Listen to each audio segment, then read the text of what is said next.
kepada siapa mereka harus bercerita. Jadi siapa yang punya cerita, mau sharing, bisa datang ke tempat ini, bisa jadi tamu, bisa jadi host, bisa jadi apapun. Kita bebas aja di sini.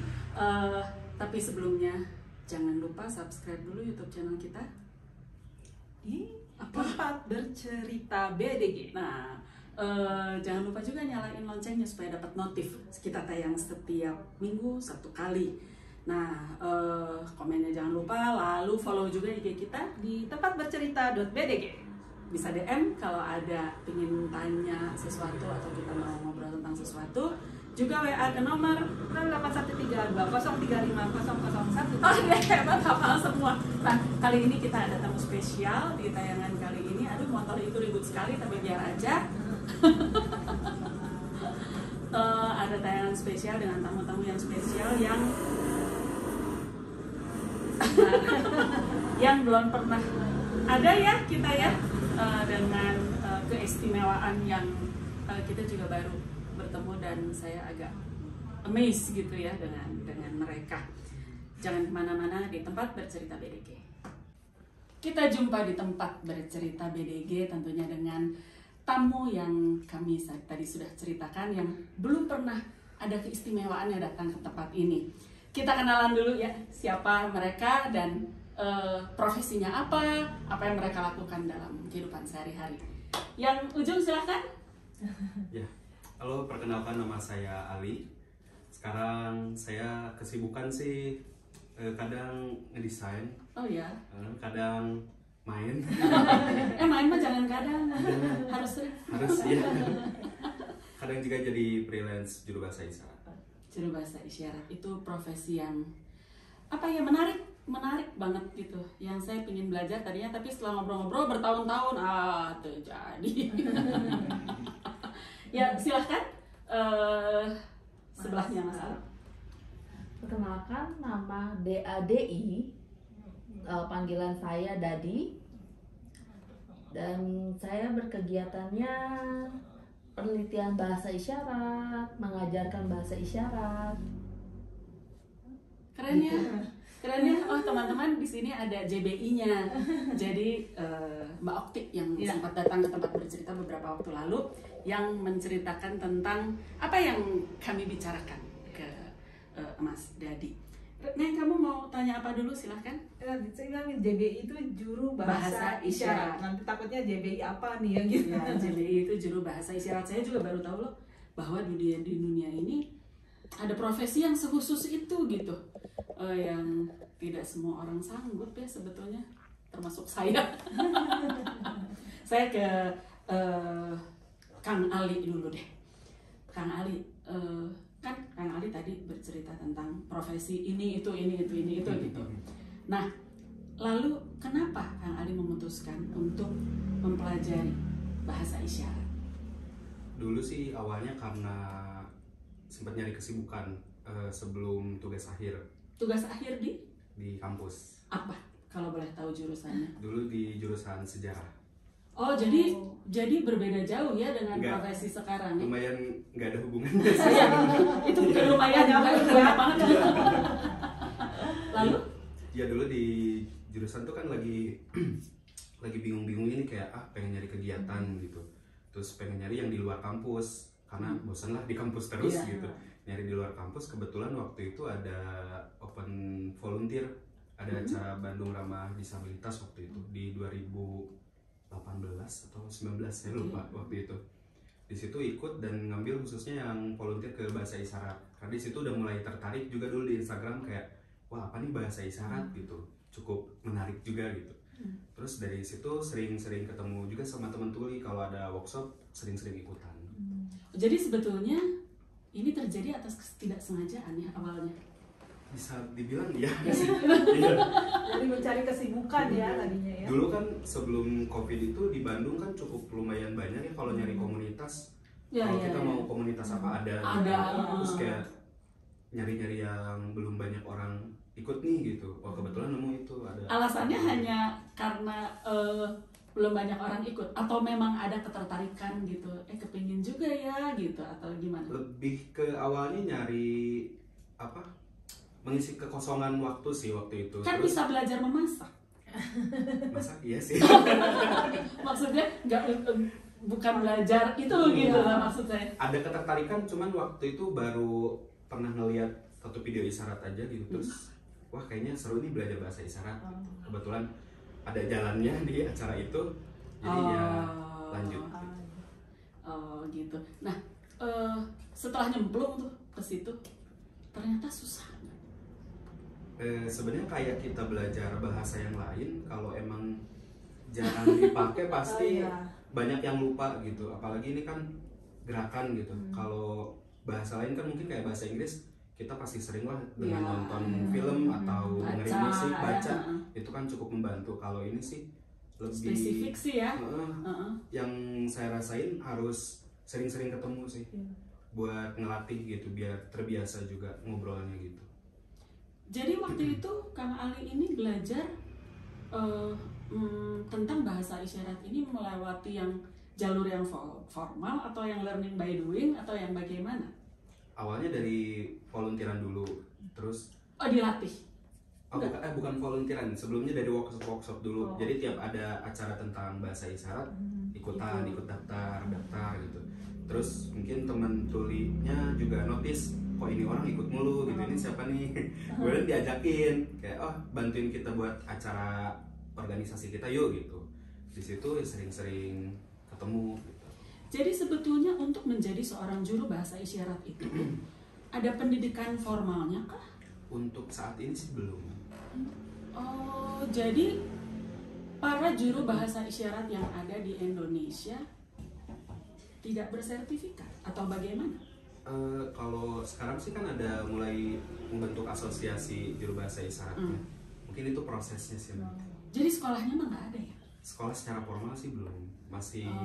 Berarti itu tugas kalian untuk membuat. Ya, tugas beliau dan kami semuanya. Ya kan karena bagaimanapun profesi ini kan sangat dibutuhkan. Betul. Terasa kalau untuk komunitas tuli ataupun sekolah ataupun apa ya, sekolah mungkin SLB kan? Ya.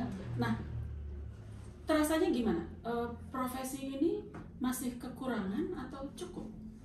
Sangat kurang sih sebetulnya, SDM-nya masih sedikit, karena kalau misal di hari biasa tuh kan juga banyak yang juru bahasa isyarat, ada yang kerja juga, kerja yang jadi profesinya nggak itu doang nggak itu aja gitu. Okay. Jadi kadang kalau misal di satu hari itu ada kebutuhan juru bahasa isyarat di tempat yang berbeda, itu pasti kekurangan. Kadang di tempat A ada JBI-nya, bisa di tempat B di acara yang bersamaan yang lain itu di hari yang sama, kadang susah nyarinya gitu. Ya mungkin karena itu ya, tidak ada lembaga pendidikannya gitu.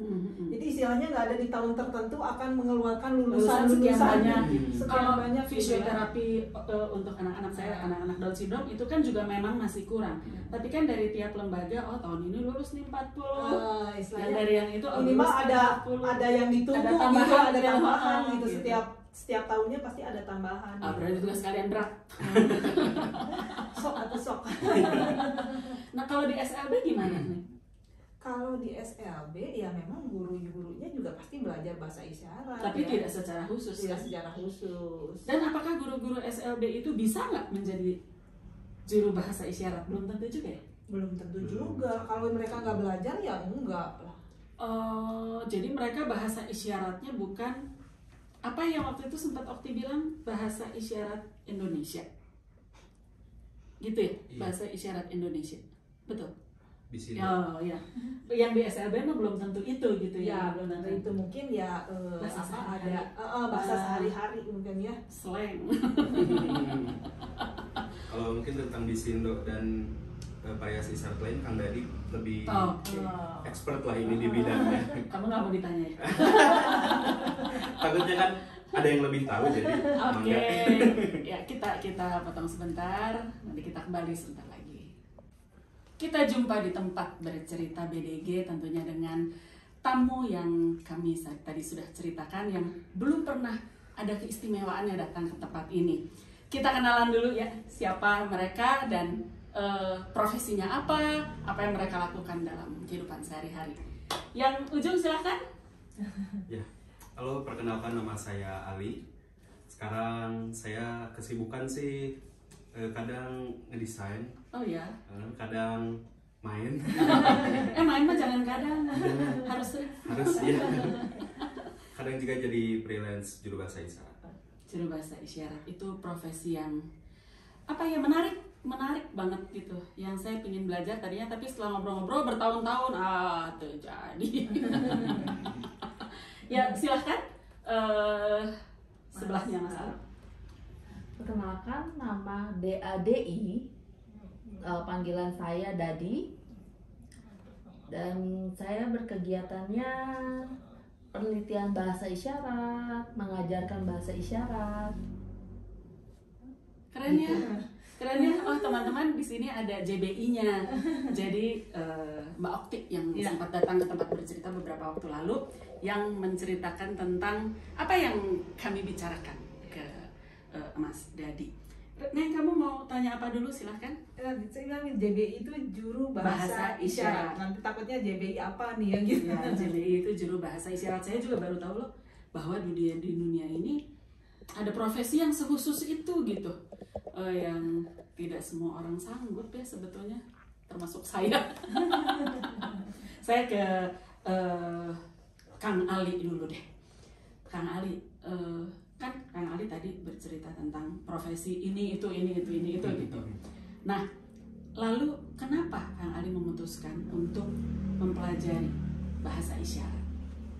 Dulu sih awalnya karena sempat nyari kesibukan sebelum tugas akhir Tugas akhir di kampus. apa?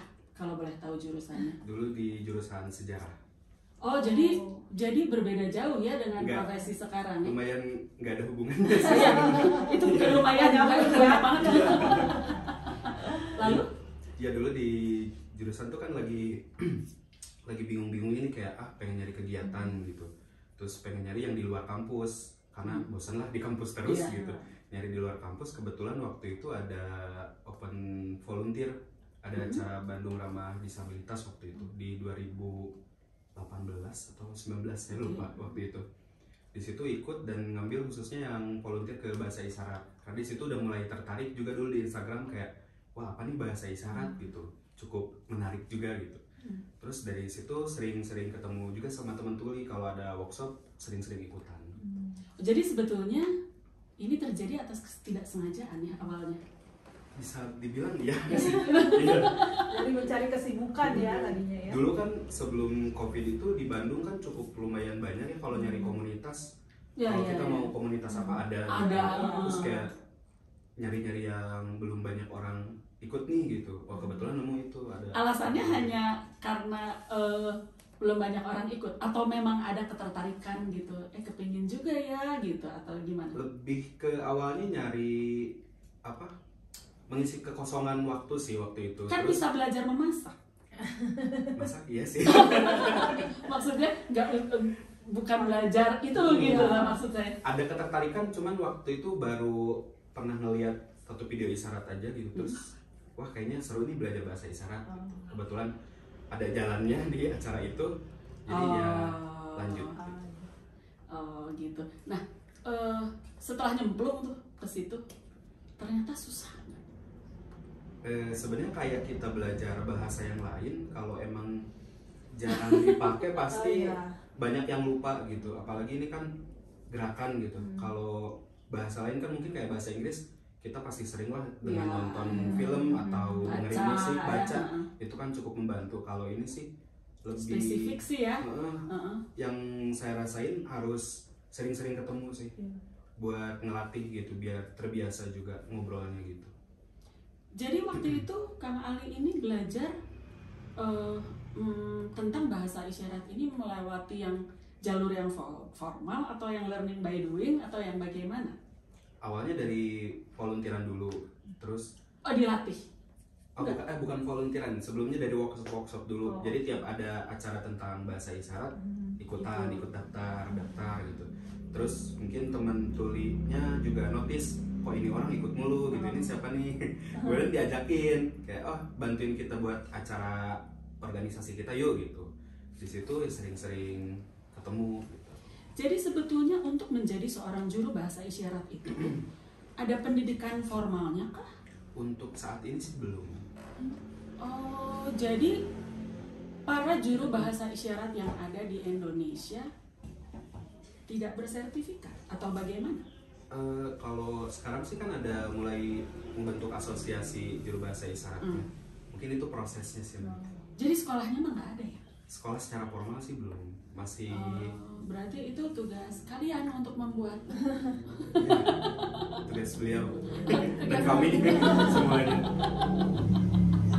Ya kan karena bagaimanapun profesi ini kan sangat dibutuhkan. Betul. Terasa kalau untuk komunitas tuli ataupun sekolah ataupun apa ya, sekolah mungkin SLB kan? Ya. Nah, terasanya gimana? Profesi ini masih kekurangan atau cukup? Sangat kurang sih sebetulnya. SDM-nya masih sedikit, karena kalau misal di hari biasa tuh kan juga banyak yang juru bahasa isyarat, ada yang kerja juga, kerja yang ada yang jadi kerjaan profesinya lain. nggak itu Profesinya doang nggak itu ya, aja ya, gitu. oke. Jadi kadang kalau misal di satu hari itu ada kebutuhan juru bahasa isyarat di tempat yang berbeda, itu pasti kekurangan. Kadang di tempat A ada JBI-nya, bisa di tempat B di acara yang bersamaan yang lain itu di hari yang sama, kadang susah nyarinya gitu. Ya mungkin karena itu ya, tidak ada lembaga pendidikannya gitu. Jadi istilahnya nggak ada di tahun tertentu akan mengeluarkan lulusan sekian banyak. sekian Kalau banyak fisioterapi untuk anak-anak saya, anak-anak Down syndrome itu kan juga memang masih kurang. Tapi kan dari tiap lembaga, oh tahun ini lulus nih 40. Yang dari yang itu minimal lulus ada 40. yang ditunggu Ada tambahan, gitu, ada ya, tambahan gitu. gitu. Setiap tahunnya pasti ada tambahan. Berarti tugas kalian berat. Sok. Nah kalau di SLB gimana nih? Kalau di SLB ya memang guru-gurunya juga pasti belajar bahasa isyarat. Tapi ya. tidak secara khusus. Tidak Kan? secara khusus. Dan apakah guru-guru SLB itu bisa nggak menjadi juru bahasa isyarat? Belum tentu juga ya? Belum tentu juga. Kalau mereka nggak belajar ya enggak lah. Jadi mereka bahasa isyaratnya bukan apa yang waktu itu sempat Okti bilang bahasa isyarat Indonesia, gitu ya? Iya. Bahasa isyarat Indonesia, betul? Di sini. Oh ya, yang di SLB mah belum tentu itu gitu ya? Ya, Belum tentu itu mungkin ya bahasa sehari-hari. bahasa sehari-hari mungkin ya. Slang. Kalau mungkin tentang Bisindo dan variasi isyarat lain, Kang Dadi lebih expert lah ini di bidangnya. Kamu nggak mau ditanya ya? Takutnya kan ada yang lebih tahu, jadi Oke, ya kita potong sebentar, nanti kita kembali sebentar lagi. Masih di tempat bercerita, masih dengan sahabat-sahabat baru saya, Kang Ali dan Kang Dadi. Di sini ada Mbak Okti yang nggak mau kelihatan. Gitu. Sok tanya dulu sama Kang Ali. Kamu main? Dia suka. Aku mah kalau udah denger orang udah gini aja. Gini Kang Dadi, saya sebelumnya mau tanya dulu, apakah kita bilangnya apa sih? Tuli. Teman tuli ya. Keistimewaannya ini apa? Tuli. Jadi kalau panggil tuli itu saya merasa lebih normal dengan yang lainnya, karena ada yang terkhusus juga, dan bahasanya berbeda, cara komunikasi yang berbeda. Jadi seperti orang Indonesia dan orang Amerika, berkomunikasinya berbeda. Ada yang satu bahasa Inggris, yang satu bahasa Indonesia, dan kalau lain-lain pun juga dia punya kemampuan berbeda-beda, dan itu hal yang wajar, hal yang biasa. Dan ketika penggunaan kata tuli itu nyaman karena hal itu menunjukkan identitas, sama seperti identitas seseorang yang pengguna bahasa isyarat. Kalau T besar, jadi T tuli di T besar itu merupakan artinya identitas seseorang. Dan ada pun juga sebutan tunarungu juga, dan lebih populer. Tapi beberapa waktu kemudian ketika ada penelitian pun juga kami baru sadar kalau tuna dan rungu, kalau kita pelajari itu maknanya tuh masih negatif, karena tuna itu artinya tidak bisa, tidak punya, dan itu seperti menjadi label buat kami, orang yang tidak bisa. Nah itu yang kayak, oh kamu nggak bisa, contohnya orang tunarungu tidak usah nggak usah ikut aja, jadi nggak usah ikut kegiatan, kasihan. Jadi memberikan sesuatu yang istimewa, dan di situ tidak ada kesetaraan. Dan teman-teman tuli maunya kami tidak perlu dikasihani, karena kami bukan tuna, dan kayak seperti tunawisma, saya tidak punya rumah, jadi hal-hal yang menjadi kasihan, dan itu kan menjadikan kami tuh perspektifnya kami tidak mampu, tidak bisa, dan jadi di rumah aja diam. Dan sedangkan kalau kata tuli dengan T besar, kapital, dan itu sama dengan menunjukkan identitas kami seorang tuli yang pengguna bahasa isyarat. Jadi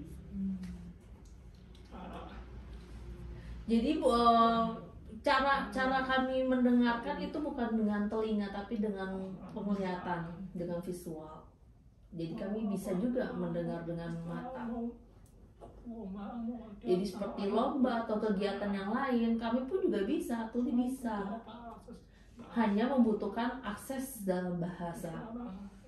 Dan sekarang bahasa isyarat, dan ada akses juru bahasa isyarat yang masih terbatas, dan itu menjadikan kami terbatas dalam kegiatan, dengan berharap batasan itu sudah bisa kami lampaui, karena dengan adanya aksesibilitas kami bisa setara dengan orang dengar. Aduh, saya menahan nafas. Tapi ada satu kalimat yang membuat saya tertarik. Kami memang tidak bisa mendengar, tapi kami mendengar dengan penglihatan. Itu diksinya diksi filsafat banget ya. Itu gimana Pak?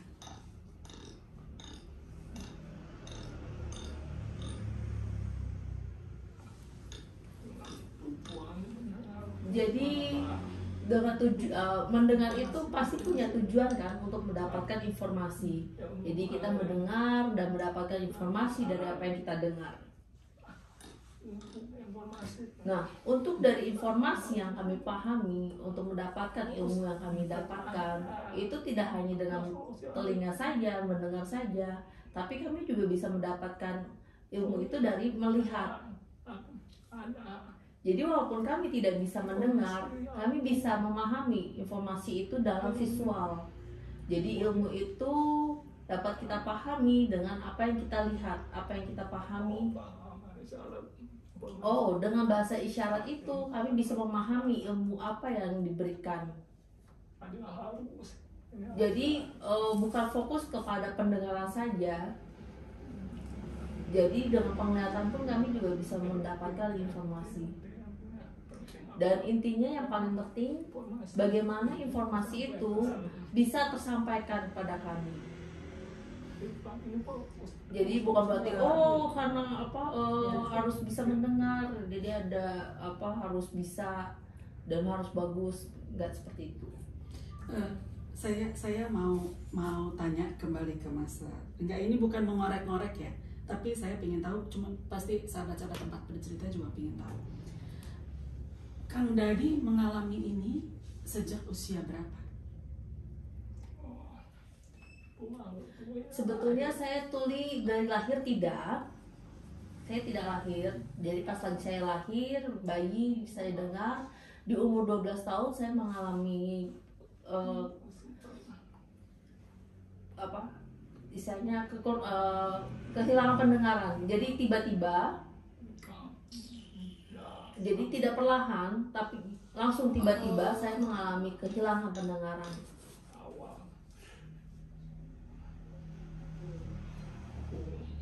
Jadi telinga sebelah kanan benar-benar tidak bisa mendengar, sebelah kiri bisa mendengar sedikit sekali. Jadi hanya bisa mendengar suara yang kencang saja seperti suara klakson motor.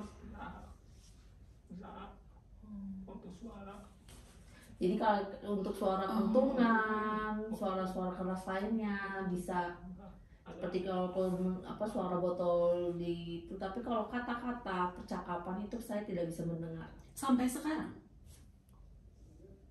ya. Betul. Jadi masih bisa mendengar suara yang keras. Oh. Yang kiri bisa sedikit. Ya, yang kiri bisa sedikit, yang kanan tidak bisa. Itu kalau boleh tahu, Kang Dadi mengalami sakitkah atau apakah? Tidak. Saya tidak ada penyakit sama sekali. Jadi waktu dulu itu jam 12, jam 10 lah, saya main kan sama teman-teman tempat main. Ada suara aneh, ada kayak ada yang bicara gitu, dan itu suaranya jauh, seperti dengung, berdengung, jadi kayak seperti suara mesin. Saya bingung kan, saya merasa aneh, suaranya tidak bisa hilang. Jadi saya berusaha terus jauh, mencari tempat yang jauh di persawahan. Terus saya jalan dan aneh, suaranya kok masih ada dan seperti mengikuti saya. Suara itu terus ada dan itu membuat saya stres sekali. Dan akhirnya saya langsung tidur. Ketika bangun, balik seperti normal lagi. Ketika saya bangun dan sudah kehilangan pendengaran. Dan waktu itu saya benar-benar gak tahu caranya harus bagaimana. Jadi orang tua, bapak saya hanya bisa memberikan sabar, mungkin nanti bisa balik lagi, dan berusaha cari ke dokter, ke obat, ke alternatif lainnya. Terus diusahakan, mungkin udah sampai 100-an, banyak sekali udah yang didatangi. Kemudian 1 tahun, 2 tahun, 3 tahun, 10 tahun, tidak balik-balik keadaannya. Dan orang tua saya, bapak saya meninggal, mama saya sudah tua, dan saya mengurung diri di rumah terus. Dan saya merasa kayaknya saya tidak bisa dari diri sendiri. Saya berusaha untuk menerima keadaan saya sebagai tuli, dan saya harus bisa. Tidak apa-apa saya mengalami kehilangan pendengaran, tapi saya mempunyai kemampuan yang lain, baik ilmu ataupun yang lainnya. Saya bisa mempelajari itu. Dan terakhir saya minta orang tua saya untuk mendukung saya untuk pindah ke tempat Sumedang. Jadi di sana di sekolah SLB. Terus kemudian saya masuk ke dunia tuli di sana. Saya kaget dengan bahasa isyarat, teman-teman berisyarat cepat, dan saya bingung sekali waktu itu. Dan waktu itu saya belum menemukan identitas, jadi jati diri saya belum tahu. Jadi saya masih bingung situasi saya. Kemudian berproses, teman-teman berisyarat, saya bingung sekali. Saya hanya bisa sabar dan belajar pelan-pelan kata demi kata. Akhirnya banyak yang saya pelajari. Dan saya sadar, saya seorang tuli. Saya pengguna bahasa isyarat dan bisa berisyarat. Kemudian berproses itu sampai saya lulus sekolah. Saya pindah ke Bandung, saya masuk di Gerkatin, organisasi Gerkatin. Dan di situ saya banyak sekali sadar tentang bahasa isyarat itu apa, tuli itu apa, dan lainnya. Bagaimanakah saya bisa setara tentang hak. Saya belajar di sana di Gerkatin.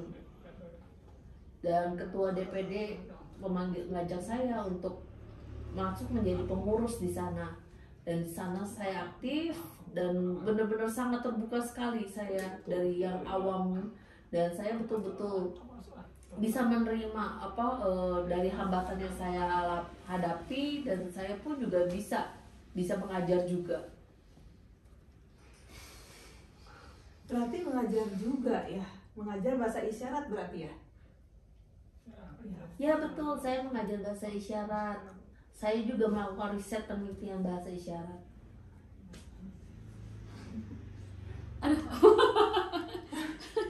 Saya sampai Saya agak penasaran, tapi jangan marah ya, jangan marah. Kan Tidak. berarti Kang Dadi ini sempat bisa mendengar dan sempat berbicara pada awalnya, pada masa kecil. Berarti sudah bisa berbicara ya, karena saya mendengar tetap ada keluar kata-kata meskipun pelan iya. dan jelas gitu. Iya. Kalimatnya masih jelas. Mungkin itu tidak terjadi, bagaimana ke Kang Ali? Mungkin itu tidak terjadi di teman-teman tuli yang tulis sejak lahir ya. Lebih sulit gitu untuk mengeluarkan kata-kata apa bagaimana? Karena saya dengar Kang Dadi masih bisa bicara meskipun tidak terlalu jelas begitu. Kalau yang saya tahu sih, emang tuli juga kan kemampuannya bervariasi. Ada yang mereka yang kata-katanya jelas, ada yang juga yang suaranya kurang jelas. Kadang itu juga tergantung dari akses pendidikan yang mereka dapat, sama biasanya kan ada terapi wicara kalau nggak salah. Itu juga kalau misalnya mereka tuli dari lahir kan biasanya diterapi kan sama orang tuanya untuk bisa ya mengeluarkan suara, mengeluarkan kata-kata gitu. Cuman ya itu aja sih yang paling yang saya tahu gitu. Biasanya teman tuli bervariasi, emang ada yang bisa bersuara, kata-katanya bagus gitu, bahasa Indonesianya bagus, ada yang cuman suara-suara tertentu aja gitu, maksudnya enggak mengeluarkan kata-kata gitu. Ada yang seperti itu gitu. Kadang mereka juga kan ketika kumpul ada yang nggak bisa kontrol suaranya sendiri, karena kan ya memang mereka tidak tahu kan keluar suara saya keluarnya segimana gitu. Kadang kita juga ngingetin kayak kalau misalnya ada di tempat ketika dia ngeluarin suara kan kadang orang langsung yang bisa keluar kan langsung pada ngeliatin gitu. Paling kita ingetin gitu kalau suaranya kencang gitu. Kadang mereka juga kadang udah otomatis kalau misalnya pakai isyarat kadang mereka sudah off gitu loh kayak. Kadang udah fokus aja isyarat gerakan aja gitu. Kadang ada yang kayak keceplosan lah kalau kata kita masih gitu, keluar suaranya. Itu variasi sih tergantung kemampuan mereka gitu kalau untuk bicara. Kembali lagi ke Kang Dadi begini, kalau saya ini orang yang senang banget dengerin musik gitu ya, dengerin lagu. Kan untuk orang-orang teman-teman tuli yang tulis sejak lahir mungkin itu tidak terlalu menjadi masalah, karena mereka tidak tahu mungkin suara piano seperti apa, suara gitar seperti apa gitu. Tapi kalau untuk Kang Dadi kan Kang Dadi pernah bisa mendengarkan musik. Mungkin itu menjadi sumber stres juga pada saat Kang Dadi mendapatkan diri Kang Dadi menjadi tuli secara tiba-tiba begitu. Ya, sebetulnya dulu saya pernah bagaimana musik seperti apa, alunan musik, dan sekarang walaupun saya nggak bisa, dan sebenarnya sih tergantung, ada orang yang suka juga, ada orang yang tidak suka, dan kadang pun juga ada keinginan untuk balik seperti yang hal dulu. Dan sebenarnya sih dulu sih belum menjadikan hobi saya untuk mendengarkan musik. Jadi saya tidak terlalu terpengaruh dengan musik. Tapi kadang teman-teman tuli yang lain yang dia dari lahir tuli, dia bisa merasakan musik dengan bagaimana dia merasakan getaran di dalam musik itu. Jadi ketika ada musik yang menimbulkan getaran, itu tuh bisa membantu mereka merasakan musik itu. Dan pun juga ketika mereka menari, mereka pun juga bisa merasakan dari ketukan dari lagu itu. Kalau tidak bisa mendengarkan suara ya walaupun tidak bisa mendengar suara orang bernyanyi dengan jelas, tapi iramanya, alunannya itu bisa kami rasakan dengan getaran. hebat ya saya. Saya teh suka speechless kalau kedatangan tamu-tamu di sini. Ya, saya speechless dulu beberapa detik. Kita kembali lagi sebentar lagi. Masih di tempat bercerita. Masih dengan sahabat-sahabat baru saya, Kang Ali dan Kang Dedi. Di sini ada Mbak Okti yang nggak mau kelihatan. Gitu. Sok tanya dulu sama Kang Ali. Kamu main? Dia suka. Aku mah kalau udah denger orang udah gini aja.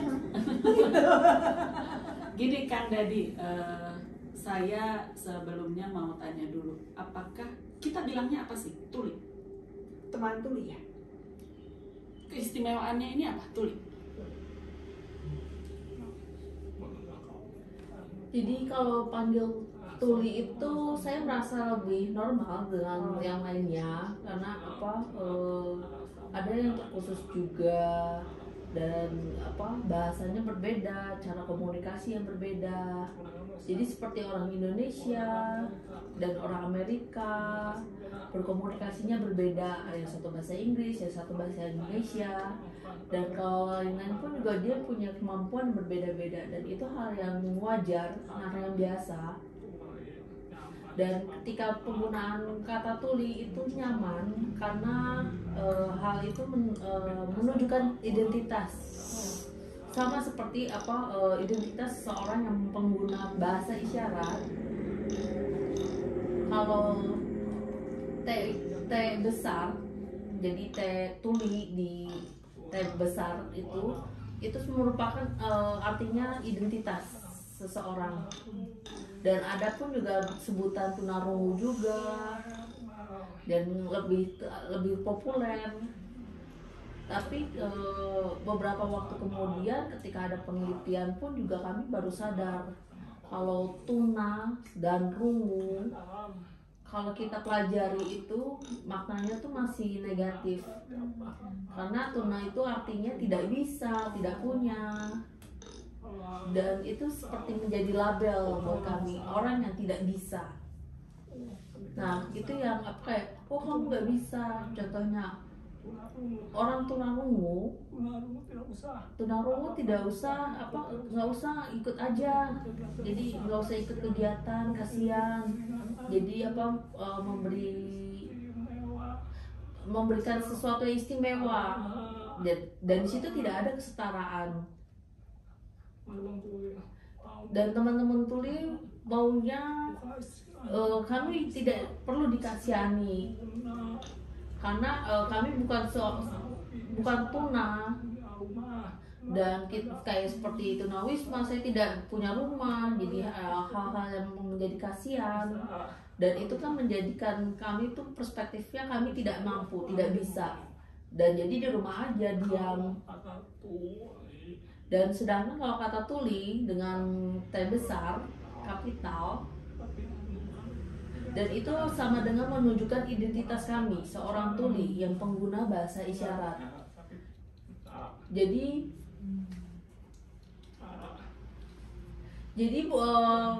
cara kami mendengarkan itu bukan dengan telinga tapi dengan penglihatan, dengan visual. Jadi kami bisa juga mendengar dengan mata. Jadi seperti lomba atau kegiatan yang lain, kami pun juga bisa, tuli bisa. Hanya membutuhkan akses dalam bahasa. Dan sekarang bahasa isyarat dan ada akses juru bahasa isyarat yang masih terbatas. Dan itu menjadikan kami terbatas dalam kegiatan. Dengan berharap batasan itu sudah bisa kami lampaui, karena dengan adanya aksesibilitas kami bisa setara dengan orang dengar.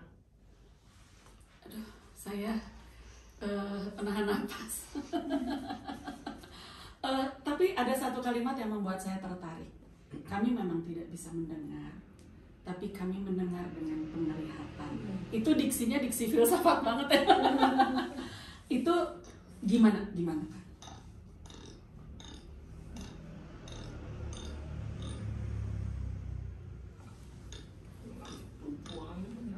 Jadi dengan mendengar itu pasti punya tujuan kan, untuk mendapatkan informasi. Jadi kita mendengar dan mendapatkan informasi dari apa yang kita dengar. Nah, untuk dari informasi yang kami pahami, untuk mendapatkan ilmu yang kami dapatkan, itu tidak hanya dengan telinga saja, mendengar saja, tapi kami juga bisa mendapatkan ilmu itu dari melihat. Jadi walaupun kami tidak bisa mendengar, kami bisa memahami informasi itu dalam visual. Jadi ilmu itu dapat kita pahami dengan apa yang kita lihat, apa yang kita pahami. Oh, dengan bahasa isyarat itu kami bisa memahami ilmu apa yang diberikan. Jadi bukan fokus kepada pendengaran saja. Jadi dengan penglihatan pun kami juga bisa mendapatkan informasi. Dan intinya yang paling penting, bagaimana informasi itu bisa tersampaikan kepada kami. Jadi bukan berarti karena harus bisa mendengar, jadi ada harus bisa dan harus bagus, nggak seperti itu. Saya mau tanya kembali ke Mas. Enggak, ini bukan mengorek-ngorek ya, tapi saya ingin tahu, cuma pasti sahabat-sahabat tempat bercerita juga ingin tahu. Kang Dadi mengalami ini sejak usia berapa? Sebetulnya saya tuli dari lahir tidak. Saya tidak lahir. Jadi pas lagi saya lahir, bayi saya dengar, di umur 12 tahun saya mengalami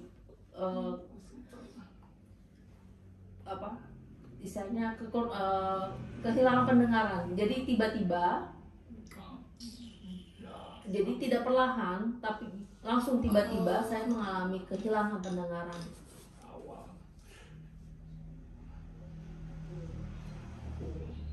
Jadi telinga sebelah kanan benar-benar tidak bisa mendengar, sebelah kiri bisa mendengar sedikit sekali. Jadi hanya bisa mendengar suara yang kencang saja, seperti suara klakson motor. Jadi kalau untuk suara kentungan, suara-suara keras lainnya bisa, seperti kalau suara botol di itu. Tapi kalau kata-kata percakapan itu saya tidak bisa mendengar. Sampai sekarang? Ya betul. Jadi masih bisa mendengar suara yang keras.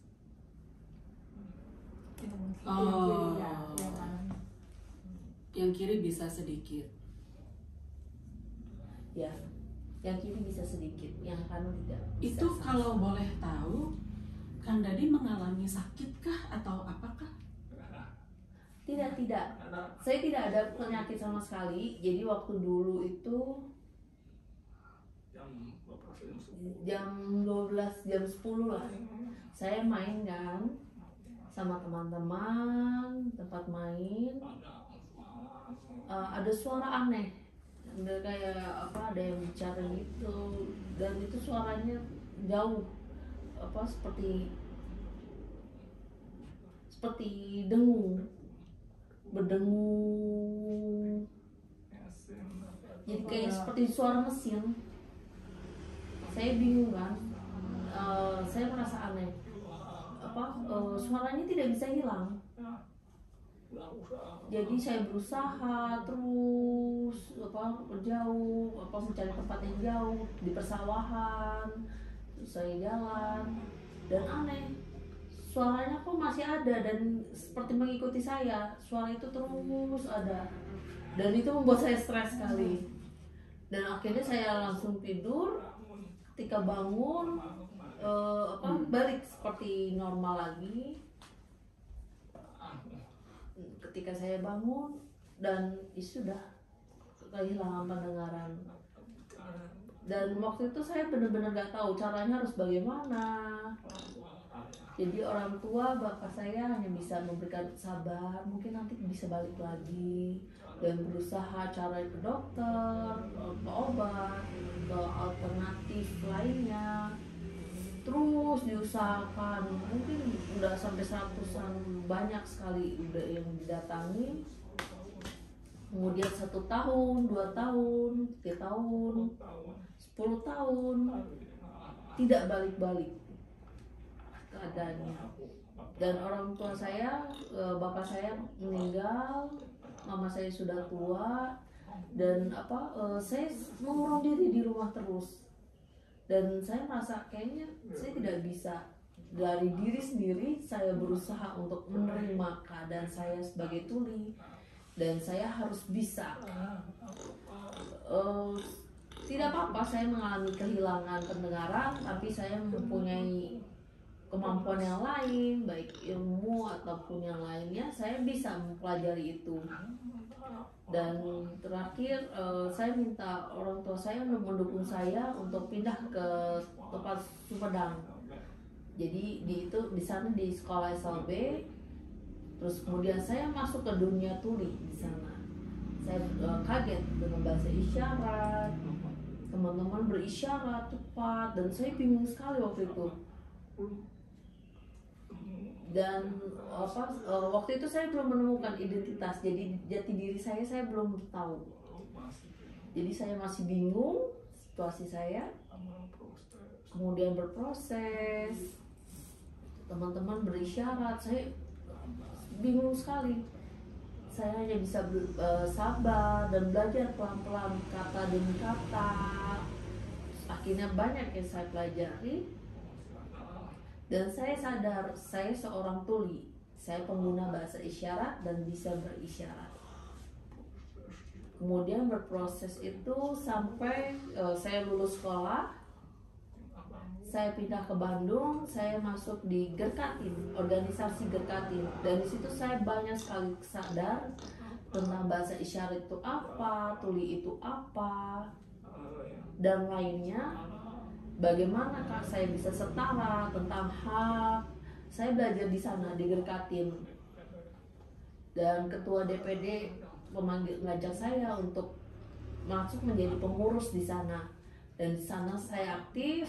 Dan benar-benar sangat terbuka sekali saya dari yang awam, dan saya betul-betul bisa menerima dari hambatan yang saya hadapi, dan saya pun juga bisa mengajar juga. Berarti mengajar juga ya, mengajar bahasa isyarat berarti ya? Ya betul, saya mengajar bahasa isyarat. Saya juga melakukan riset penelitian bahasa isyarat.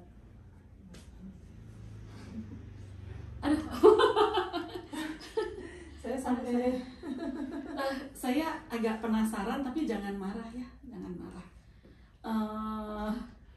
Kan berarti Kang Dadi ini sempat bisa mendengar dan sempat berbicara pada awalnya, pada masa kecil. Berarti sudah bisa berbicara ya, karena saya mendengar tetap ada keluar kata-kata meskipun pelan. iya. Dan jelas gitu, Iya. Kalimatnya masih jelas. Mungkin itu tidak terjadi, bagaimana ke Kang Ali? Mungkin itu tidak terjadi di teman-teman tuli yang tulis sejak lahir ya. Lebih sulit gitu untuk mengeluarkan kata-kata apa bagaimana? Karena saya dengar Kang Dadi masih bisa bicara meskipun tidak terlalu jelas begitu. Kalau yang saya tahu sih, emang tuli juga kan kemampuannya bervariasi. Ada yang mereka yang kata-katanya jelas, ada yang juga yang suaranya kurang jelas. Kadang itu juga tergantung dari akses pendidikan yang mereka dapat, sama biasanya kan ada terapi wicara kalau nggak salah.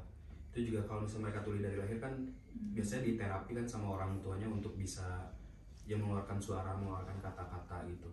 Cuman ya itu aja sih yang paling yang saya tahu gitu. Biasanya teman tuli bervariasi, emang ada yang bisa bersuara, kata-katanya bagus gitu, bahasa Indonesianya bagus, ada yang cuman suara-suara tertentu aja gitu, maksudnya enggak mengeluarkan kata-kata gitu, ada yang seperti itu gitu. Kadang mereka juga kan ketika kumpul ada yang nggak bisa kontrol suaranya sendiri, karena kan ya memang mereka tidak tahu kan keluar suara saya keluarnya segimana gitu.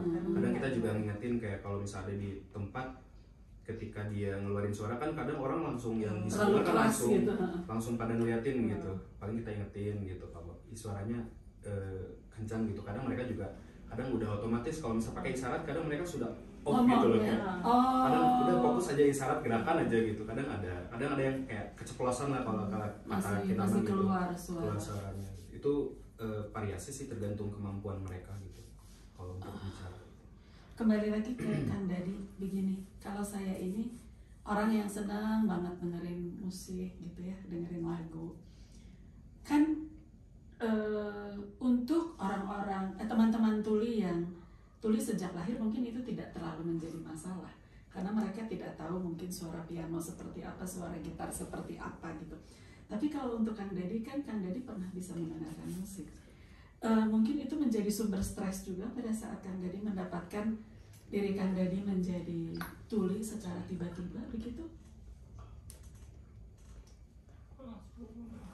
Ya, sebetulnya dulu saya pernah bagaimana musik seperti apa, alunan musik, dan sekarang walaupun saya nggak bisa, dan sebenarnya sih tergantung, ada orang yang suka juga, ada orang yang tidak suka, dan kadang pun juga ada keinginan untuk balik seperti yang hal dulu.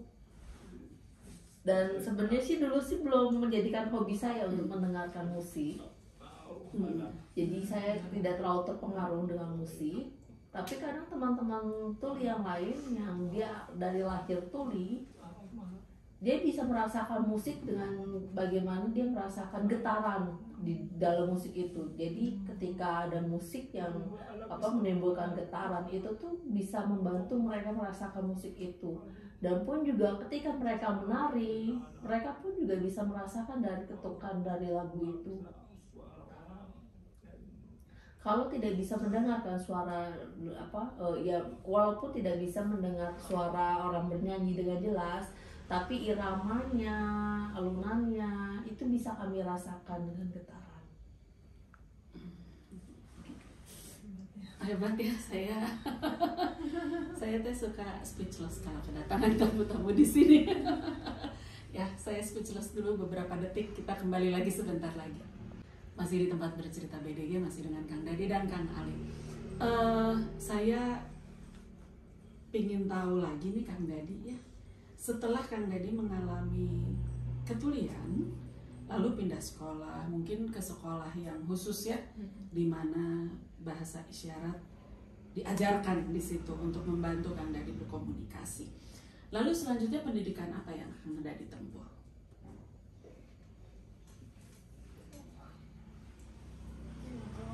Jadi sebetulnya dulu di Sumedang bahasa isyarat itu tidak diajarkan oleh guru.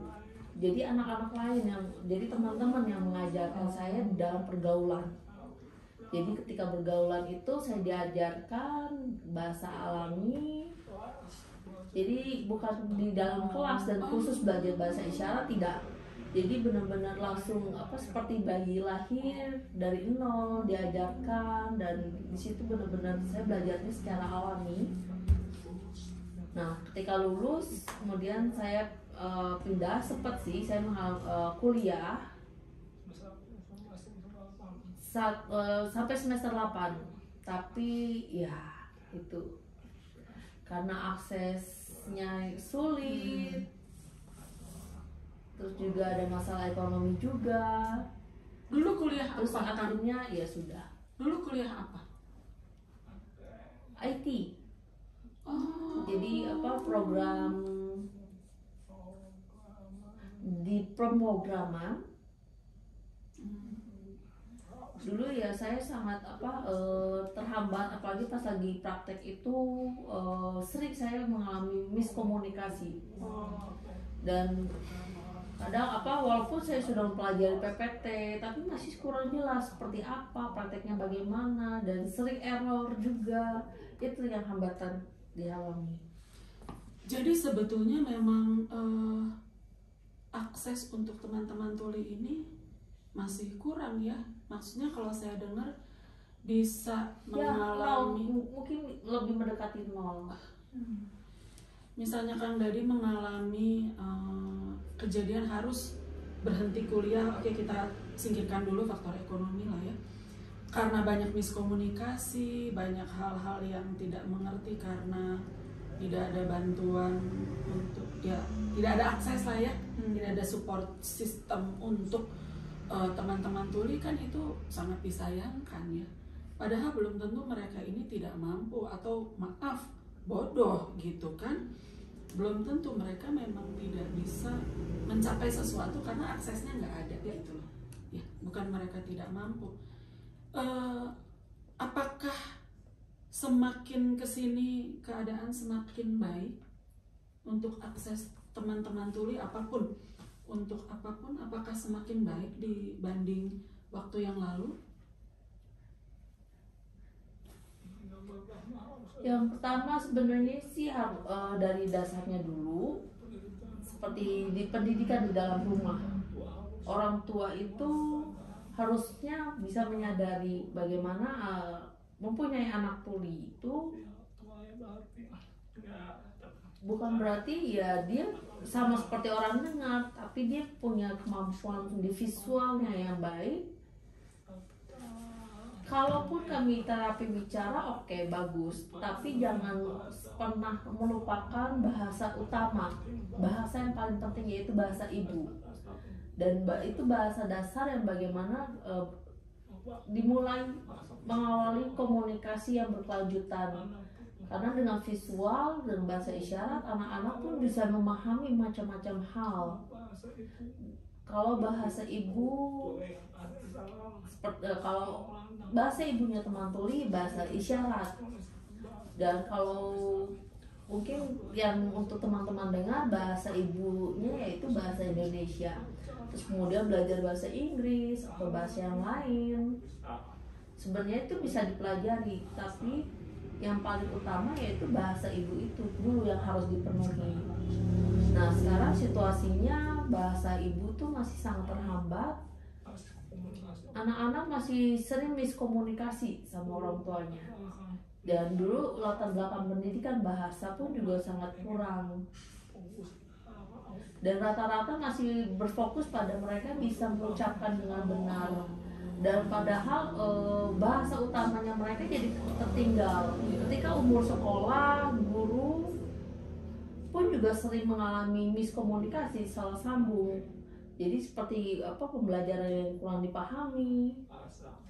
Kemudian bahasa ibu di rumah pun juga pendidikan dasar yang merupakan sistem pendidikan dasar sebelum di sekolah, sebenarnya harus disesuaikan dengan kemampuan bahasa anak itu sendiri. Nanti barulah di sekolah, di SMP, di SMA, baru di support yang lain. Seperti ketika pembelajaran, guru menulis, menjelaskan dengan cara verbal. Teman-teman tuli ya tidak ada yang dapat dipahami. Suruh membaca, tapi baca apa? Saya nggak paham apa itu bacaannya. Dan yang terakhir,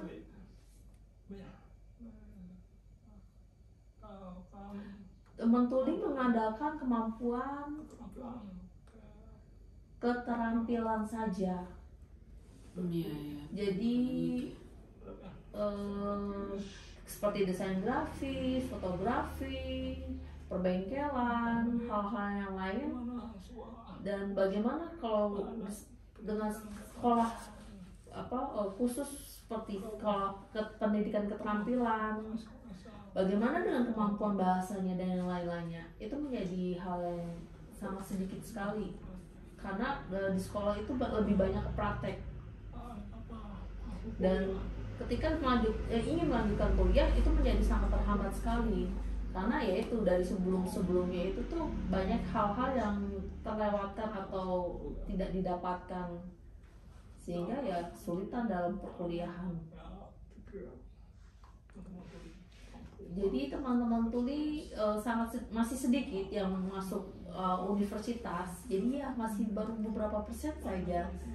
Banyak yang ya SMA LB sudah selesai, langsung kerja di pabrik atau tempat lainnya.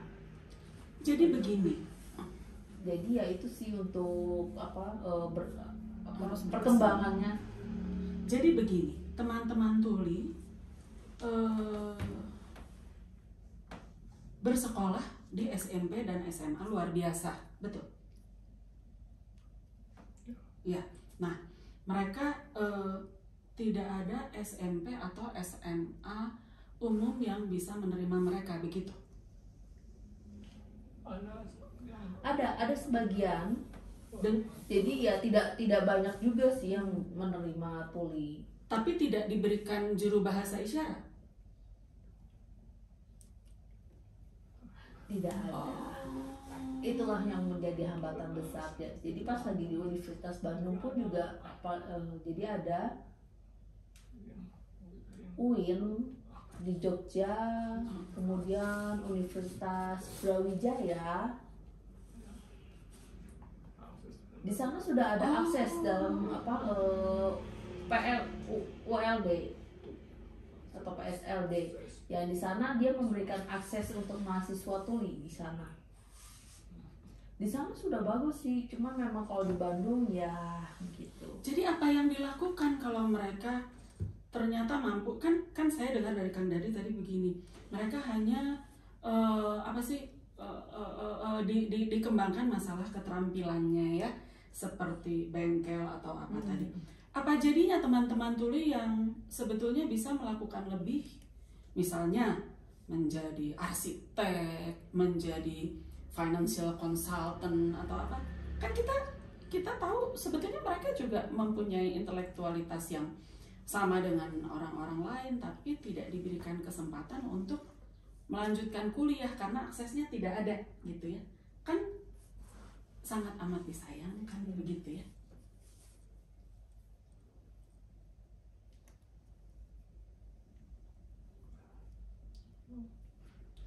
Ya. Iya betul. Jadi ya sekarang pun juga ya masih baru beberapa teman-teman yang bisa melanjutkan di universitas. Ketika lulus dan sukses S1, S2, S3 juga ada. Tapi ya masih katakanlah sedikit beberapa orang. Dan kalau dibandingkan dengan kemampuan teman tuli yang masuk universitas dan teman-teman tuli yang lain yang mengalami hambatan, lebih banyak teman-teman yang mengalami hambatan, sedangkan teman-teman yang mampu untuk melanjutkan di universitas sangat sedikit sekali. Dan ketika masuk di universitas pun juga ada, walaupun mereka tidak mendapatkan aksesibilitas di sana. Jadi universitas hanya menerima tapi tidak memberikan tidak tidak memfasilitasi begitu. Ya betul sekali, betul sekali. Ini sayang ya padahal ya. Iya kan mereka secara intelektual nggak ada masalah. Iya, cuman maaf nggak bisa dengar gitu aja Iya. kan ya. Kalau mereka bisa membaca, bisa apa, kalau dengan aksesnya bagus, fasilitasnya baik, kan mereka kan bisa jadi sesuatu gitu. Kok gitu ya? Intinya Kok saya sedih? Maksudnya kalau istilahnya gini ya, kalau tidak berkemampuan, Ya, ini kan maksudnya kemampuannya mampu kok, sangat gitu. banyak, tapi tidak terfasilitasi gitu, itu kan sayangnya gitu. Ke siapa ya ngomongnya ya kalau gini ya? Teman-teman siapa mungkin yang ada akses untuk memperbaiki lah masalah ini, karena katanya tadi baru di UIN Jogja, di Brawijaya, ya di Bandung 1-2 mah perlu atuh itu.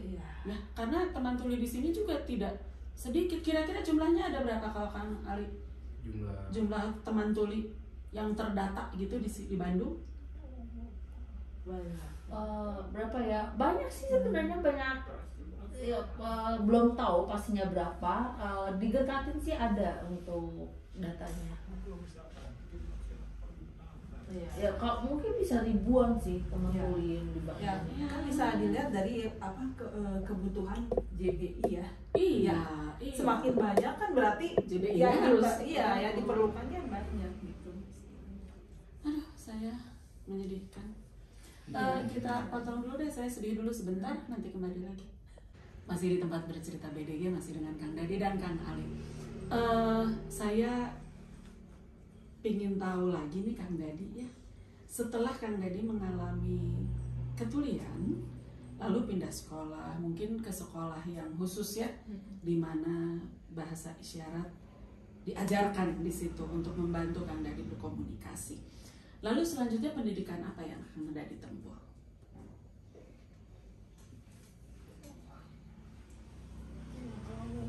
Jadi sebetulnya dulu di Sumedang bahasa isyarat itu tidak diajarkan oleh guru.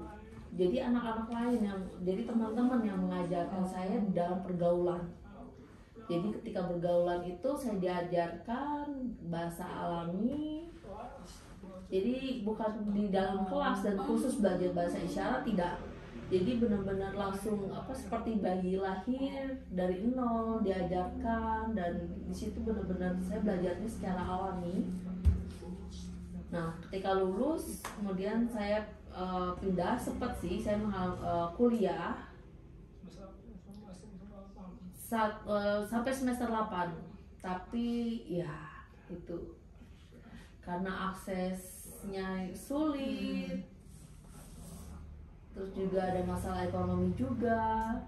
Dulu kuliah Terus apa? akhirnya ya sudah. Dulu kuliah apa? IT. Oh. Jadi program di pemrograman. Dulu ya saya sangat terhambat, apalagi pas lagi praktek itu sering saya mengalami miskomunikasi. Dan kadang walaupun saya sudah mempelajari PPT tapi masih kurang jelas seperti apa prakteknya, bagaimana, dan sering error juga. Itu yang hambatan dialami. Jadi sebetulnya memang akses untuk teman-teman tuli ini masih kurang ya. Maksudnya kalau saya dengar bisa mengalami mungkin lebih mendekati nol. Misalnya Kang Dadi mengalami kejadian harus berhenti kuliah. Oke, kita singkirkan dulu faktor ekonomi lah ya. Karena banyak miskomunikasi, banyak hal-hal yang tidak mengerti karena tidak ada bantuan untuk tidak ada akses lah ya, tidak ada support system untuk teman-teman tuli, kan itu sangat disayangkan ya. Padahal belum tentu mereka ini tidak mampu atau maaf bodoh gitu kan. Belum tentu mereka memang tidak bisa mencapai sesuatu karena aksesnya nggak ada gitu loh. Ya, bukan mereka tidak mampu. Apakah semakin kesini keadaan semakin baik untuk akses teman-teman tuli apapun, apakah semakin baik dibanding waktu yang lalu? Yang pertama sebenarnya sih dari dasarnya dulu, seperti di pendidikan di dalam rumah. Orang tua itu harusnya bisa menyadari bagaimana mempunyai anak tuli itu bukan berarti ya dia sama seperti orang dengar, tapi dia punya kemampuan di visualnya yang baik. Kalaupun kami terapi bicara, oke, bagus, tapi jangan pernah melupakan bahasa utama, bahasa yang paling penting, yaitu bahasa ibu. Dan itu bahasa dasar yang bagaimana dimulai mengawali komunikasi yang berkelanjutan. Karena dengan visual dan bahasa isyarat, anak-anak pun bisa memahami macam-macam hal. Kalau bahasa ibu, kalau bahasa ibunya teman tuli bahasa isyarat, dan kalau mungkin yang untuk teman-teman dengar bahasa ibunya yaitu bahasa Indonesia, terus kemudian belajar bahasa Inggris atau bahasa yang lain, sebenarnya itu bisa dipelajari, tapi yang paling utama yaitu bahasa ibu itu dulu yang harus dipenuhi. Nah, sekarang situasinya bahasa ibu tuh masih sangat terhambat. Anak-anak masih sering miskomunikasi sama orang tuanya. Dan dulu latar belakang pendidikan bahasa pun juga sangat kurang. Dan rata-rata masih berfokus pada mereka bisa mengucapkan dengan benar. Dan padahal bahasa utamanya mereka jadi tertinggal. Ketika umur sekolah, guru pun juga sering mengalami miskomunikasi, salah sambung. Jadi seperti pembelajaran yang kurang dipahami. Kemudian bahasa ibu di rumah pun juga pendidikan dasar yang merupakan sistem pendidikan dasar sebelum di sekolah, sebenarnya harus disesuaikan dengan kemampuan bahasa anak itu sendiri. nanti barulah di sekolah, di SMP, di SMA baru di support yang lain. Seperti ketika pembelajaran, guru menulis, menjelaskan dengan cara verbal. Teman-teman tuli ya tidak ada yang dapat dipahami. Suruh membaca, tapi baca apa? Saya nggak paham apa itu bacaannya. Dan yang terakhir,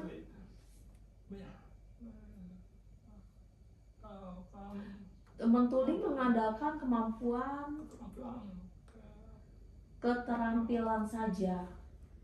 Iya. Jadi seperti desain grafis, fotografi, perbengkelan, hal-hal yang lain. Dan bagaimana kalau dengan sekolah khusus seperti sekolah pendidikan keterampilan, bagaimana dengan kemampuan bahasanya dan yang lain-lainnya, itu menjadi hal yang sangat sedikit sekali, karena di sekolah itu lebih banyak praktek. Dan ketika ingin melanjutkan kuliah itu menjadi sangat terhambat sekali, karena ya itu dari sebelumnya itu tuh banyak hal-hal yang terlewatkan atau tidak didapatkan, sehingga ya kesulitan dalam perkuliahan. Jadi teman-teman tuli masih sedikit yang masuk universitas, jadi ya masih baru beberapa persen saja. Banyak yang ya SMA LB sudah selesai, langsung kerja di pabrik atau tempat lainnya. Jadi begini. Jadi ya itu sih untuk perkembangannya. Jadi begini, teman-teman tuli bersekolah di SMP dan SMA luar biasa, betul? Ya. Nah, mereka tidak ada SMP atau SMA umum yang bisa menerima mereka, begitu? Ada sebagian. Dan jadi ya tidak banyak juga sih yang menerima tuli. Tapi tidak diberikan juru bahasa isyarat? Tidak ada. Itulah yang menjadi hambatan besar ya. Jadi pas lagi di Universitas Bandung pun juga jadi ada UIN di Jogja, kemudian Universitas Brawijaya. Di sana sudah ada akses dalam ULB atau PSLB. Ya di sana dia memberikan akses untuk mahasiswa tuli di sana. Di sana sudah bagus sih, cuma memang kalau di Bandung ya gitu. Jadi apa yang dilakukan kalau mereka ternyata mampu? Kan saya dengar dari Kang Dadi tadi begini, mereka hanya dikembangkan masalah keterampilannya ya, seperti bengkel atau apa tadi. Apa jadinya teman-teman tuli yang sebetulnya bisa melakukan lebih, misalnya menjadi arsitek, menjadi financial consultant atau apa? Kan kita tahu sebetulnya mereka juga mempunyai intelektualitas yang sama dengan orang-orang lain, tapi tidak diberikan kesempatan untuk melanjutkan kuliah karena aksesnya tidak ada, gitu ya. Kan sangat amat disayangkan begitu ya.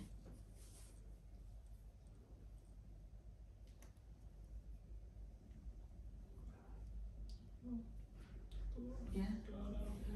Iya betul. Jadi ya sekarang pun juga ya masih baru beberapa teman-teman yang bisa melanjutkan di universitas. Ketika lulus dan sukses S1, S2, S3 juga ada. Tapi ya masih katakanlah sedikit beberapa orang. Dan kalau dibandingkan dengan kemampuan teman tuli yang masuk universitas dan teman-teman tuli yang lain yang mengalami hambatan, lebih banyak teman-teman yang mengalami hambatan, sedangkan teman-teman yang mampu untuk melanjutkan di universitas sangat sedikit sekali. Dan ketika masuk di universitas pun juga ada, walaupun mereka tidak mendapatkan aksesibilitas di sana. Jadi universitas hanya menerima tapi tidak memberikan apa ya? Ya, tidak Tidak memfasilitasi begitu. Ya betul sekali, betul sekali. Ini sayang ya padahal ya. Iya kan mereka secara intelektual nggak ada masalah. iya. Cuman Ada maaf nggak hambatan bisa ya. dengar gitu aja Iya. kan ya. Kalau mereka bisa membaca bisa apa kalau dengan aksesnya bagus, fasilitasnya baik kan mereka kan bisa jadi sesuatu gitu. Kok gitu ya? Intinya Kok saya maksudnya- sedih ya? Maksudnya kalau istilahnya gini ya, kalau tidak berkemampuan, Ya, ya, ya. ini kan maksudnya kemampuannya mampu kok, sangat gitu. banyak, tapi tidak terfasilitasi gitu, itu kan sayangnya gitu. Ke siapa ya ngomongnya ya kalau gini ya? Teman-teman siapa mungkin yang ada apa ya akses untuk memperbaiki lah Ya. masalah ini karena katanya tadi baru di UIN Jogja, di Brawijaya, ya di Bandung 1-2 mah perlu atuh itu. Iya. Ya, karena teman tuli di sini juga tidak sedikit. Kira-kira jumlahnya ada berapa kalau Kang Ali? Jumlah teman tuli yang terdata gitu di Bandung? Berapa ya? Banyak sih sebenarnya, banyak. Ya, belum tahu pastinya berapa. Didekatin sih ada untuk datanya. Ya kalau mungkin bisa ribuan sih teman Ya. tuli yang di Ya, Bandung. kan bisa dilihat dari apa kebutuhan JBI ya. Iya. Semakin banyak kan berarti JBI ya, harus. yang diperlukannya banyak gitu. Aduh, saya menyedihkan. Kita potong dulu deh, saya sedih dulu sebentar, nanti kembali lagi.